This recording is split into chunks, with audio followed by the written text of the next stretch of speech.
Makalihis ang 5 taon na pagtatago sa lay, dagos nang nahulog sa kamot kan otoridad ang sarong lalaki na pigkukonsiderar na rank 2 regional most wanted person sa Bicol makalihis na makorner sa pigkonduser na manhunt operation sa Barangay Malinta, Masbate City, alas 10:30 ninaga ka nakaaging Miyerkules. Binisto ang suspect na si Romeo Cedillo, 54 anyos, sarong all-around boy, may agom asin residente kan Barangay Kabangkalan, Aroroy, Masbate. Sigun kay Police Lieutenant Colonel Nicolas Malipot, ang tagapagtaram kan Masbate Police Provincial Office, dain na nakuha pang makapalag kan suspect makalihis na masorpresa sa pag-abot kan sa indang operatiba kan pinagsararong pwersa kan CIDG Masbate, Masbate City Police Station, 94th Special Action Companies, asin 90th Special Action Battalion.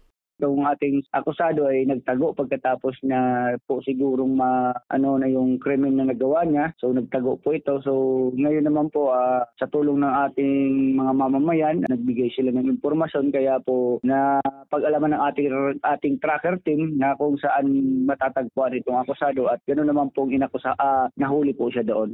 Naaresto ang suspect sa Kusugan Mandamiento de Aresto, napigpaluwas ni Executive Judge Mary Flor Tabique Lugarta ng Regional Trial Court Branch 44 5th Judicial Region Masbate City, Masbate, para sa kasong frustrated murder na may 200,000 pesos na rekomendadong piyansa, asin murder na mayong piyansa. Nananawagan po tayo sa ating mga kababayan dito po sa Masbate at sa iba't mga lugar na kung saan ay may napag-alamang kayong mga taong may mga atraso sa ating batas ay nariyan po ang inyong kapulisan para po mapagsabihan nyo ng impormasyon para ma-check po natin yung profile ng mga taong to kung malaman natin kung may mga warrant of arrest or may mga pinagtataguan sila. So sa gayon masisigurado natin na magiging safe ang ating pamayanan. Sa ngunyan, nasa Masbate City Police Station ang suspect para sa magkakanigong dokumentasyon as in disposisyon. Para sa mga baretang tatak Bicol, Regine Boy.